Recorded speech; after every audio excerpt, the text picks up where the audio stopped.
This week we'll be covering the bread of the Markan sandwich we began to devour last week. Now, to review, a Markan sandwich is the term that scholars give to one of the dual teachings that we find throughout the Gospel of Mark, where the author will start out with one story and then insert another into the middle, and they're meant to be compared and contrasted. The first of these would be the account of both Yeshua's, or you may call him Jesus's, family and the scribes from Jerusalem, rejecting him in Capernaum on the grounds that he's either insane or in league with the devil. The second is the parable of the sower, broken up with a teaching from Isaiah. Last week we started this account with the story of the woman with the issue of blood that occurred on the way to the house of the synagogue leader Jairus, whose daughter was dying. Now let's read the whole thing real quick here again before exploring it verse by verse. Then came one of the rulers of the synagogue, Jairus by name, and seeing him, he fell at his feet and implored him earnestly, saying, "My little daughter is at the point of death. Come and lay your hands on her so that she may be made well and live." And he went with him. And we're going to skip over the woman with the issue of blood. While he was still speaking, this is we're going to start up again in verse 35. We start in verse 22 of chapter 6. Sorry, I didn't mention that at the beginning. While he was still speaking, there came from the ruler's house some who said, "Your daughter's dead. Why trouble the teacher any further?" But overhearing what they said, Jesus said to the ruler of the synagogue, "Do not fear, only believe." And he allowed no one to follow him except Peter and James and John, the brother of James. They came to the house of the ruler of the synagogue, and Jesus saw a commotion, people weeping and wailing loudly. And when he entered, he said to them, "Why are you making a commotion and weeping? The child's not dead, but sleeping." And they laughed at him. But he put them all outside and took the child's father and mother and those who were with him and went in where the little girl was. Where the child was, Taking her by the hand, he said to her, "Talita kumi," which means, "Little girl, I say to you, arise." And immediately the girl got up and began walking, for she was 12 years old. And they were immediately overcome with amazement. And he strictly charged them that no one should know this, and told them to give her something to eat.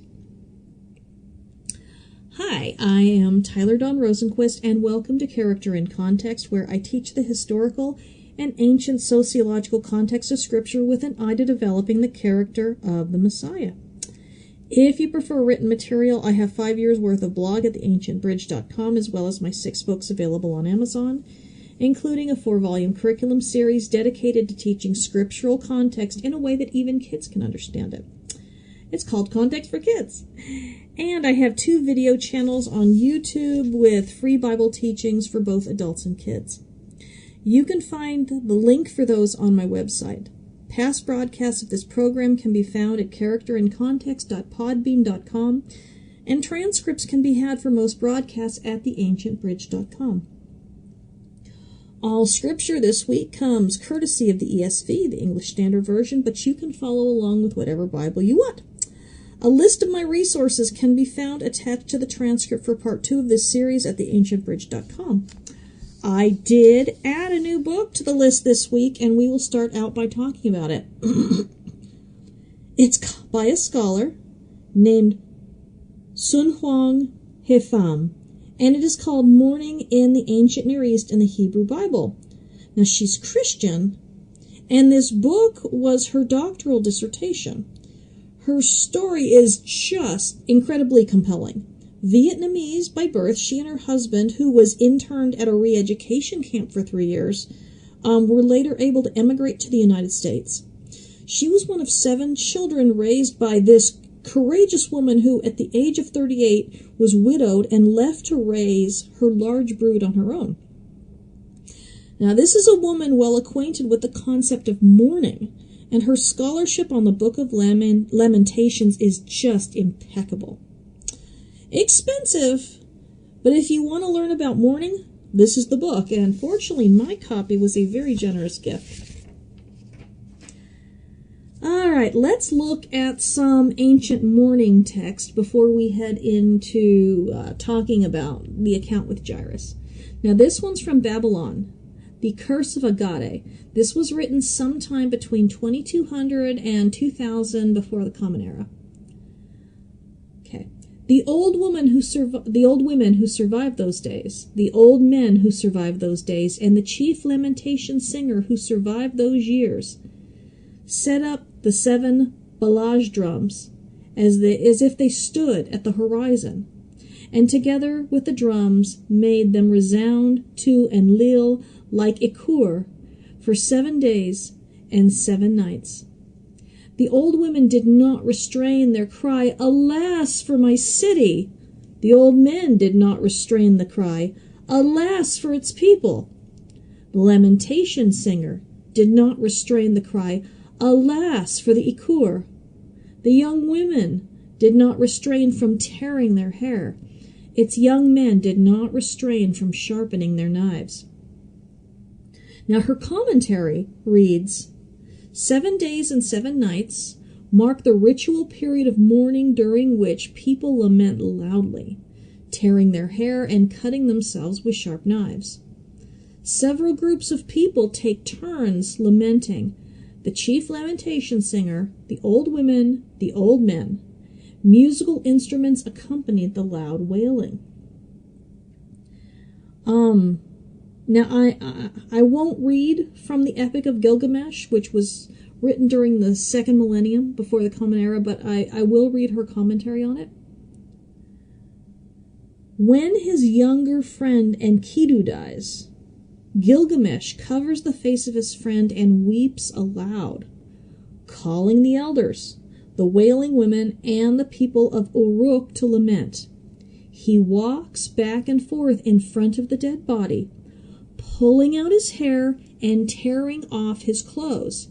He weeps over Enkidu for 7 days and 7 nights.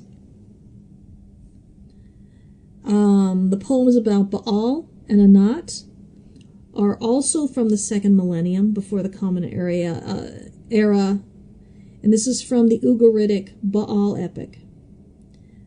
This takes place as soon as the death of Baal Hadad is announced to the chief god of the Canaanite pantheon, who is named El. Then El the kind, the compassionate, descends from his throne and sits on the footstool. From the footstool he descends and sits on the ground. He strews stalks of mourning on his head, and dust in which he wallows on his pate, means head.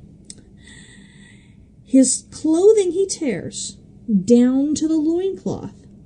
His skin he bruises with a rock by pounding. With a razor he cuts his beard and whiskers. He rakes his upper arms. He plows his breast like a garden. Like a valley he rakes his chest. He raises his voice and shouts, "Baal is dead." What will happen to the people? Dagon's son, what will happen to the masses? Now, remember, we've talked about this before. We talked about this, I believe, in Isaiah and the Messiah Part 3. The pagan gods were always anthropomorphized. What a word, right? And that means discussed in human terms.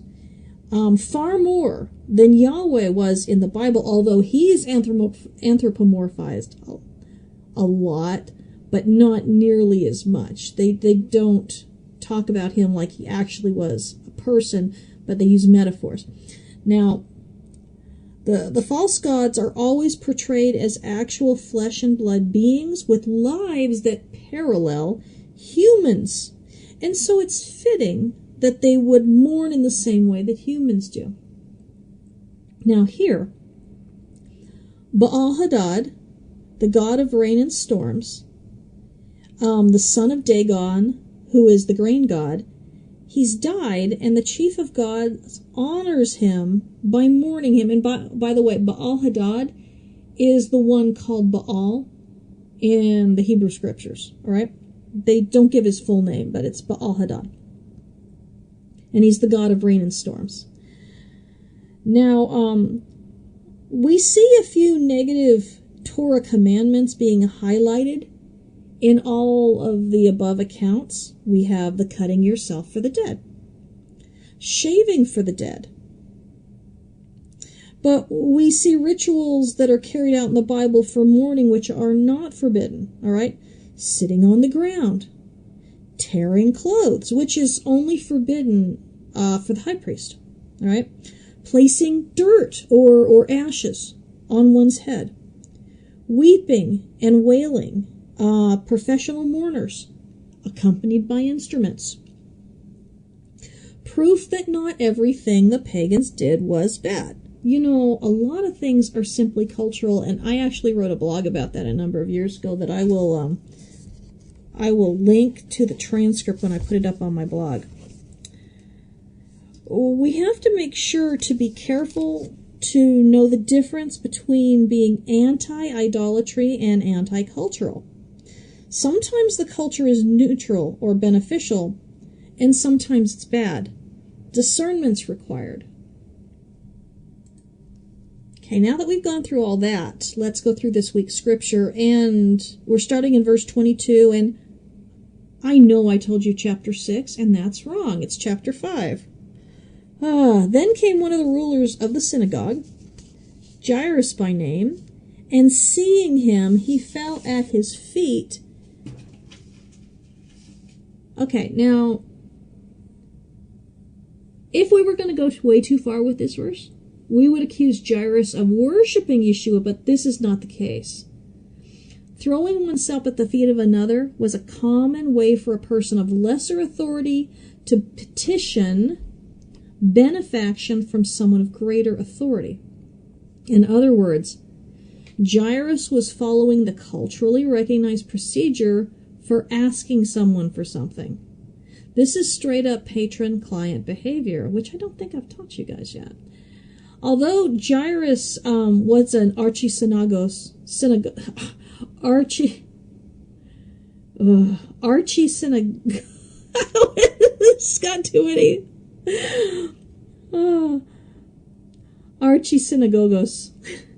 meaning that he was either a wealthy benefactor of the local assembly or an actual official, and there's no way of knowing. Yeshua had something he needed, and so he treated Yeshua as a benefactor. I always just hate pronouncing that word because it has go-go in it, and I want to eliminate one of the goes. I always want to call it archysynagos, and it's not archysynagos, it's archysynagogos. It's just this thing in my mind. It doesn't want to do it right. All right, verse 23. By the way, there are a lot of he's and hims in this, and that's one of the things that I find kind of annoying about this section, but that's the way it was written. And implored him earnestly, saying, "My little daughter is at the point of death. Come and lay your hands on her, so she may be made well and live." Okay. Now, we're about to have a laugh at my expense. I wrote the notes for this weeks ago. But, since my first stroke in 97, I don't have the prettiest handwriting on earth. And so I wrote a note on this verse, and I looked at it, and it said, again, like in Genesis. So this afternoon, I was poring over all my commentaries and comparing the Greek words to different episodes in Genesis and the Septuagint, which is the 2nd/3rd century BCE translation of the Hebrew Scriptures in the Greek. And I was about pulling my hair out until I looked closer, and it says, again, like in the Gerasenes.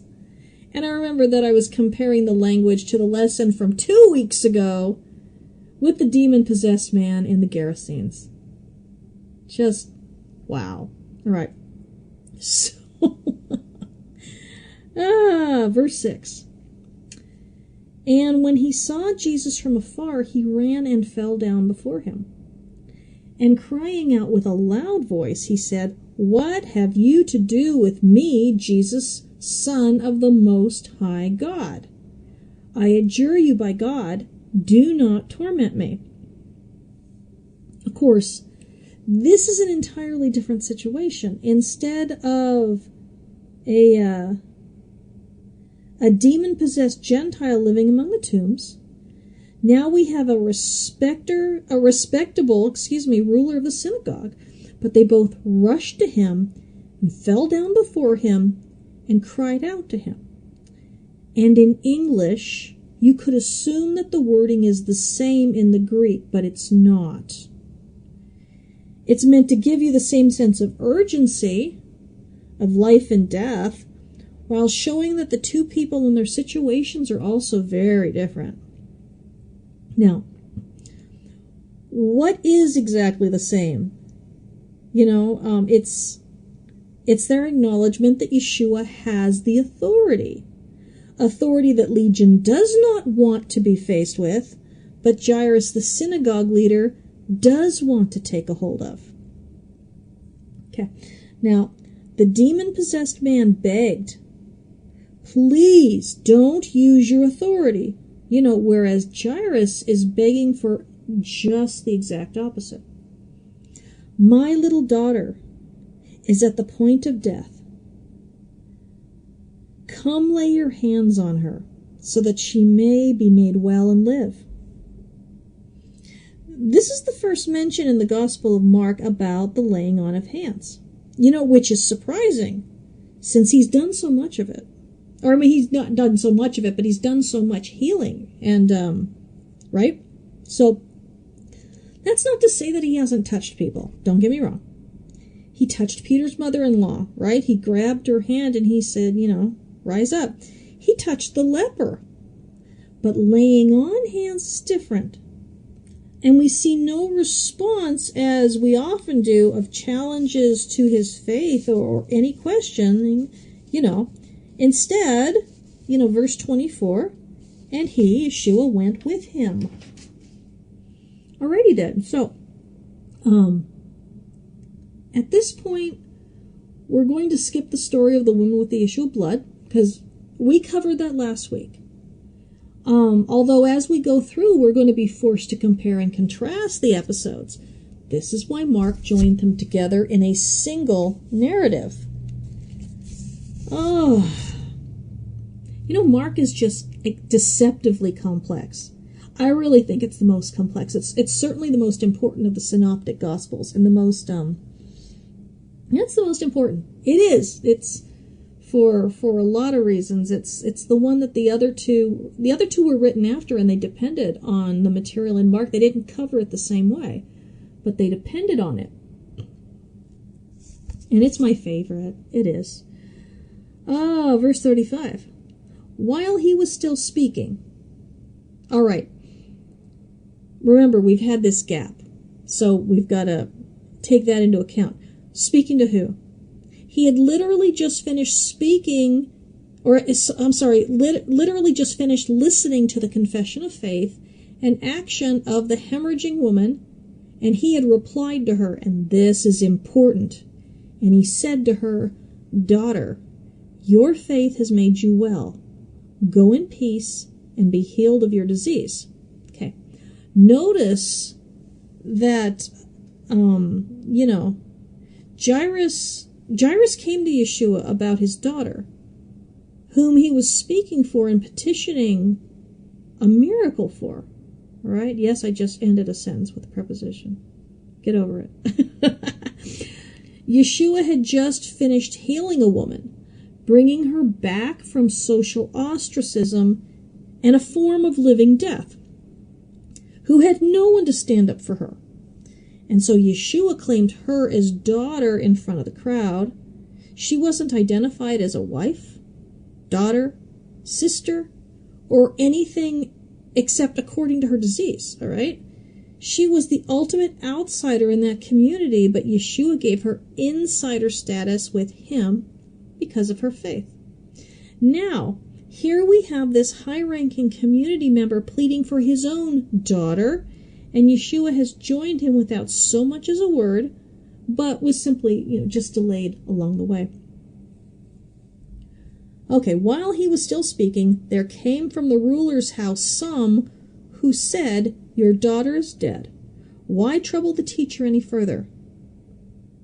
Before I address the elephant in the room, I want to point out that the word for daughter here is taigater, and is the same exact word that Yeshua uses for the woman with the issue of blood, tying these accounts together, okay?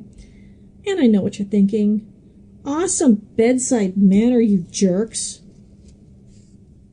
But it leads to the question, was she already, in fact, dead when Jairus went to fetch Yeshua? Here, Jairus claims that she is merely dying and not dead. If she was actually dead, then this is even more impressive act of faith than it would appear on the surface. If she wasn't already dead, then this guy deserved these guys that came deserved a punch in their noses.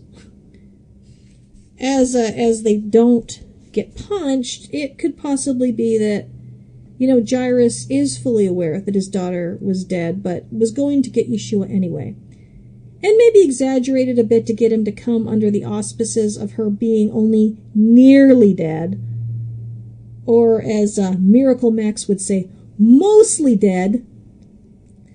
And as we all know, mostly dead is slightly alive. You didn't, if you don't like the Princess Bride references, then what are you doing listening to me, right? So Matthew 9, the parallel account in Matthew 9 says she's already dead and that she is his only daughter. However, Luke 8 either tells us that she's dying or not dead yet, or tells us that is what Jairus is claiming. The text doesn't say that he's lying. Now remember, these accounts are not written by the original disciples, but decades later based on oral traditions, and much of it based upon Mark. Okay? Just like the Hebrew scriptures, you have accounts of the same thing given in different books, and sometimes even in the same book, the story's slightly different. The truth is still the same, but it doesn't have our modern historical accuracy standards, which are modern and are therefore irrelevant to the biblical text and how the authors wrote the stories. Remember, we change the rules, and you can't retroactively apply them to have other people live according to them. It's ridiculous. It's very presumptuous. Now, honestly, the controversy over the three accounts reminds me of Elisha and the Shunammite woman in 2 Kings 4. She wasn't willing to be honest about the condition of her dead son at first either. Elisha ended up going with her to her home and raising the boy from the dead. So I think the confusion in the three accounts might reflect the story with Elisha. I know it bothers some folks that the three accounts aren't perfectly in alignment, but I can assure you that if this was a hoax, they would totally match up perfectly. I've said many times that people died. Most people died before the age of 17 in the first century Israel due to disease, parasites, malnutrition, and a complete lack of modern medicine. 30% in the first year of life and like 70% by the end of the teenage years. A 12-year-old dying was sad, but it wasn't what we would consider a tragedy. It was more the norm, all right? So these buddies of his, is reasoning, they're reasoning with him to be, more reasonable. And these things happen, right? Why should you bother the teacher over your daughter when this has happened to all of us? All right. So that is it for this half.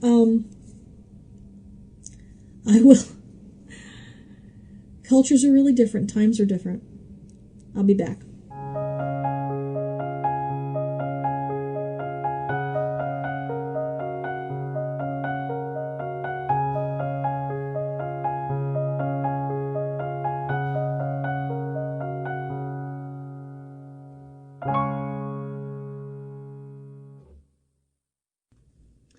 Hey, this is Tyler Dawn Rosenquist. Welcome back to this week's Character in Context. This week we are discussing the resurrection of Jairus' daughter, and we already covered some really fascinating material on mourning practices in the ancient Near East. So if you didn't catch that, that's some really cool historical stuff. You'll definitely want to catch that on either the archive that I'll post on Friday over at characterincontext.podbean.com or on my blog when I post the transcript this on Friday. Anyway, awesome stuff. Awesome. And it really illuminates a lot of stuff that we see in the Torah too, with the laws and some of the forbidden things. It's why can't we do those? It doesn't make any sense. Well, when we see them in context. So anyway, so we are in chapter 5, and we're in verse 36 right now. And some people had just come up to Jairus and said, hey, why are you bothering the teacher right now? Your daughter's dead, which, is just so incredibly compassionate. Now, verse 36, but overhearing what they said, which was, why are you bothering the teacher? Your daughter's dead, Jesus said to the ruler of the synagogue, do not fear, only believe. Now, what is not listed as happening, all right? Jairus doesn't weep or wail or tear his clothing. Yeshua prevents any ritual expression of grief by jumping in and saying, fear not. First, phobeo, it's the same word used for the state of mind of the woman with the issue of blood when she was, when Yeshua turned around and says, who touched me? She was scared. On top of that, oh boy, here we have the Yahweh warrior Isaiah language again that we encountered in part 1 of the series, where they were terrified of him after he calmed the storm at sea. This series of deliverances from death are all being presented as self-manifestations of Yeshua's true identity. Of course, no one was understanding them, and not even his disciples, but, they would later. Now, right now, he's providing breadcrumbs. But the truth is still veiled, and it has to be veiled. These guys aren't stupid. It isn't that they don't know the scripture, but the plans of Yahweh require that they remain in the dark until the powers that be put the King of Glory to death. Yeshua speaks directly to the synagogue ruler, not to the person who came to discourage him, or to the people, actually, who came to discourage him and his petition. He says, do not fear, only believe. Verse 37, and he allowed no one to follow him except Peter and James and John, the brother of James. Now, this is the very first time in the Gospel of Mark that we see Peter, James, and John taken aside privately. Sometimes I wonder, only slightly in jest, whether it was to keep Mr. Let's cut someone's ear off and let's slaughter the Samaritan brothers out of trouble, okay? Which, considering the stuff they pulled, is scary. But, but remember, we're going to give them the benefit of the doubt and call them Yeshua's inner circle, which means they're the best of the best. And so, what are the other guys doing, right? But remember that at least 2 of them were probably teenage boys, and having raised 2 of them to quote unquote adulthood, they're 19 now, I know how that can be. Anyway, he will take them aside 2 more times, at the Transfiguration and in Gethsemane, when they will be joined by Andrew when they ask him about the end of the age. Now, why is he taking anyone at all? Why not take the whole group? Why just these guys? Well, he is going to seriously need witnesses as to what he does and to what he does and does not do, what does and does not happen. As he's recently been accused of being in league with Beelzebul, the master of the house, lord of the house, nothing can be done entirely in secret or in private anymore. Verse 38. They came to the house of the ruler of the synagogue, and Jesus saw a commotion, people weeping and wailing loudly.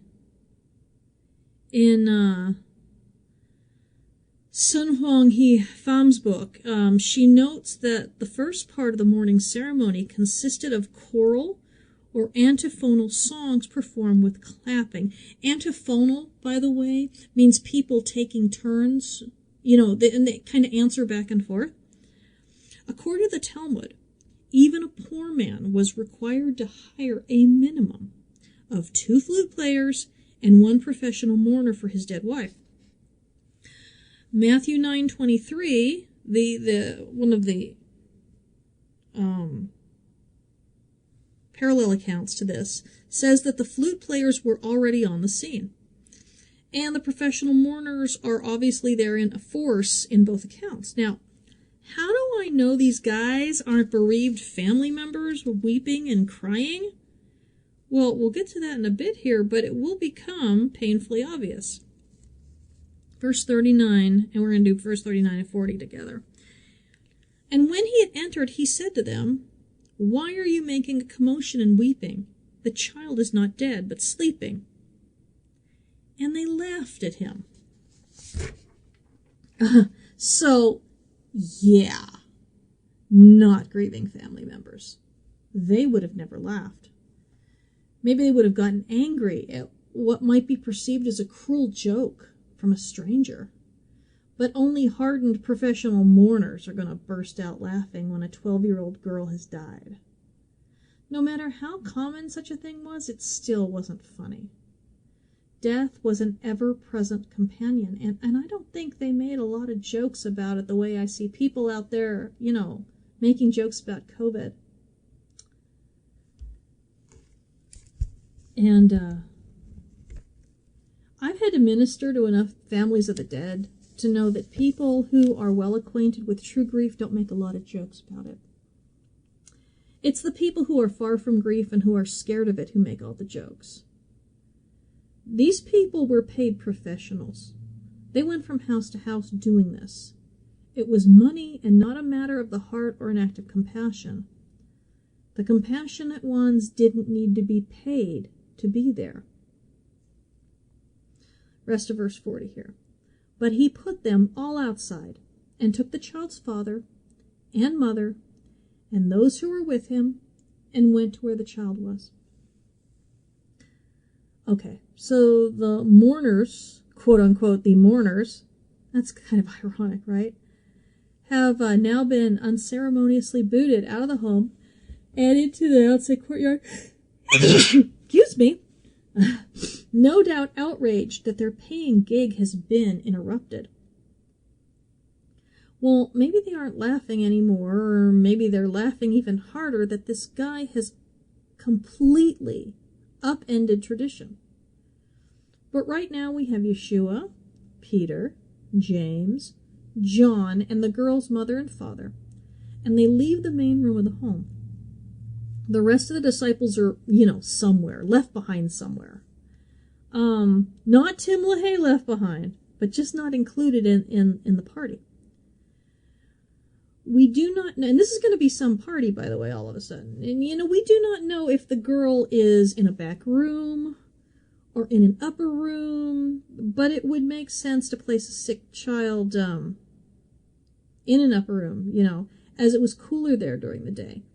Houses were not particularly large, but he was a community leader, so presumably he had, at least some money. Verse 41, taking her by the hand, he said to her, Talita Kumi, which means, little girl, I say to you, arise. He did what? He took her by the hand. Can you say mega corpse impurity, boys and girls? People say he didn't become unclean because there's misconception that being unclean is a sin. But it isn't. Being unclean is a natural part of life. Not like dirty unclean, but, ritually unclean. Meaning that you had to go through certain things before going to the temple. Now, Yeshua became unclean when he touched the leper, when the woman with the issue of blood touched him, so he was actually already unclean today. And he became the big kahuna granddaddy of unclean when he touched the corpse. Actually, he became unclean as soon as he entered the room. Okay? Anyone who's I don't know the exact verse. I can't remember it offhand. But as soon as you walk into a room with a corpse, you're unclean. So all of us, everyone who's been to a funeral, we're all unclean. Incurably unclean at that. With the worst kind of uncleanness. But when Yeshua became unclean, the leper was cleansed. And the woman's blood stopped flowing, and, we'll get to that in a minute. Now, Yeshua brought his disciples with him in order to be a witness of exactly what did and did not happen. As per the Bible, necromancy is real. Necromancers have dealing with the dead, and it is a death penalty offense according to the Torah, which lists it 4 times: Leviticus 19:31, 26, 27, and Deuteronomy 18:11. Let's real quick look at Saul's final sin with the witch of Endor in 1 Samuel 28, starting in verse 6. And when Saul inquired of the Lord did not answer him, either by dreams, or by the Urim, or by the prophets. And Saul said to his servants, Seek out for me a woman who is a medium, that I may go to her and inquire of her. And his servants said to him, Behold, there is a medium at Endor. So Saul disguised himself and put on other garments and went, he and 2 men with him. And they came to the woman by night. And he said, Divine for me by a spirit, and bring up for me whomever I shall name to you. The woman said to him, Surely you know what Saul has done, how he has cut off the mediums and the necromancers from the land. Why then are you laying a trap for me to bring about my death? But Saul swore to her by the Lord, which took a lot of gall, let me tell you. As the Lord lives, no punishment shall come upon you for this thing. Then the woman said, Whom shall I bring up for you? He said, Bring up Samuel for me. When the woman saw Samuel, she cried out with a loud voice. And the woman said to Saul, Why have you deceived me? You are Saul. The king said to her, Do not be afraid. What do you see? And the woman said to Saul, I see a god that would be an Elohim, would be a mighty man, coming up out of the earth. And he said to her, What is his appearance? And she said, An old man is coming up, and he is wrapped in a robe. And Saul knew that it was Samuel, and he bowed with his face to the ground and paid homage.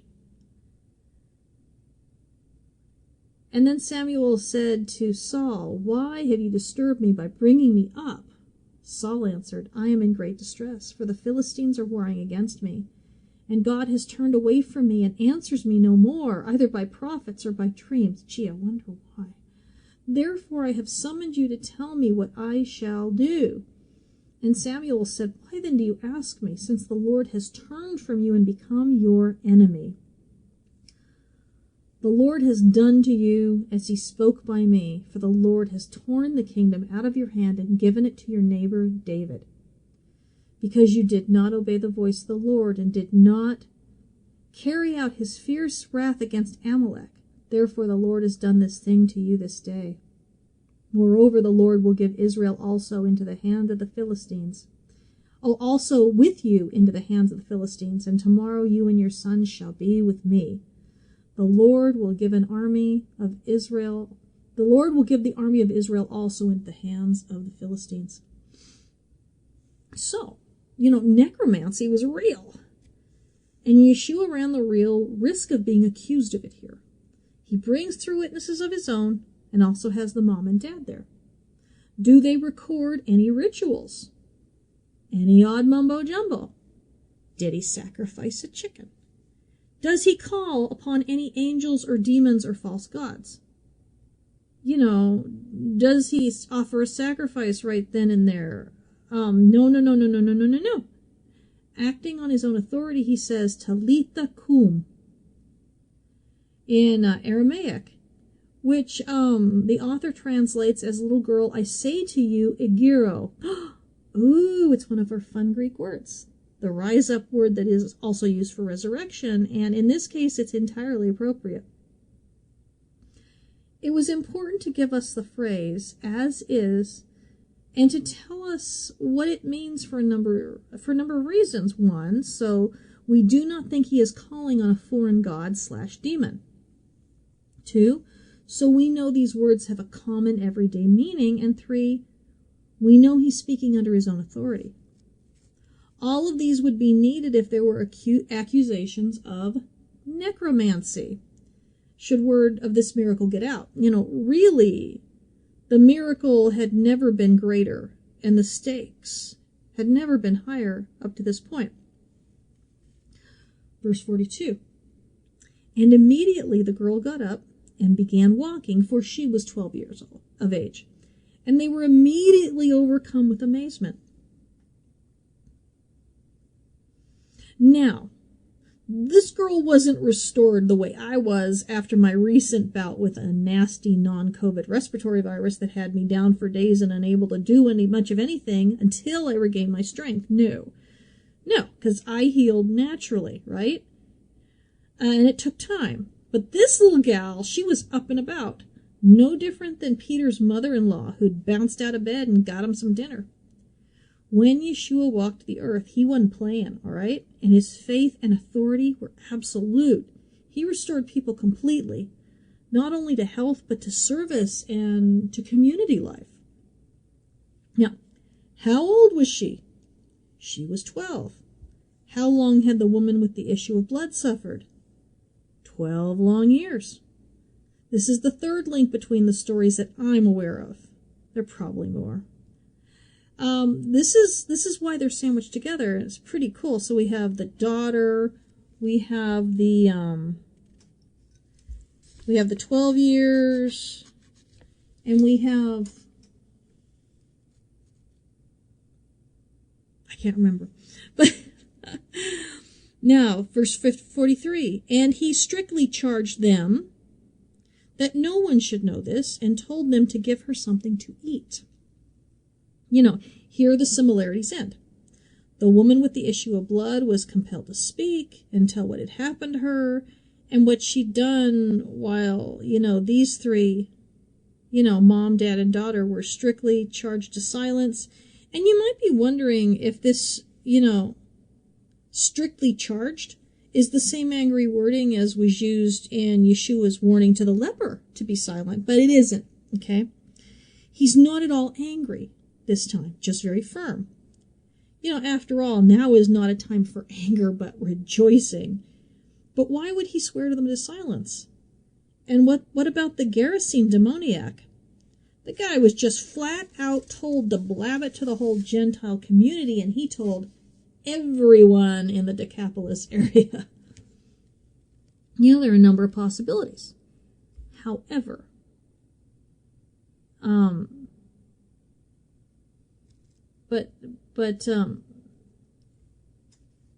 this case was different. One, there were necromancy charges, which we already talked about, and two, it's very possible that this resurrected girl would be marriageable if people, unmarriageable, if people knew. In such a superstitious society, the girl would likely be stigmatized, considered tainted, or maybe even cursed. Even 70 years ago, and I've told you this story, Rebbetzin Chaya Sarah Kramer, a Holocaust survivor, was living in poverty in a kibbutz in Israel with her husband Moshe after she and he made Aliyah after the war. They took in so many children who had terrible brain damage and disabilities because with the Hasidim, it made the entire family of children unmarriageable if one was, quote-unquote, defective. And yes, as a special needs mom, it offends me to no end, but that's the way it was. Hopefully it's not that way anymore, I hope. So Yeshua told them to be quiet about it, but Matthew 9:26 says the report of it went everywhere. Oh well. At least he tried.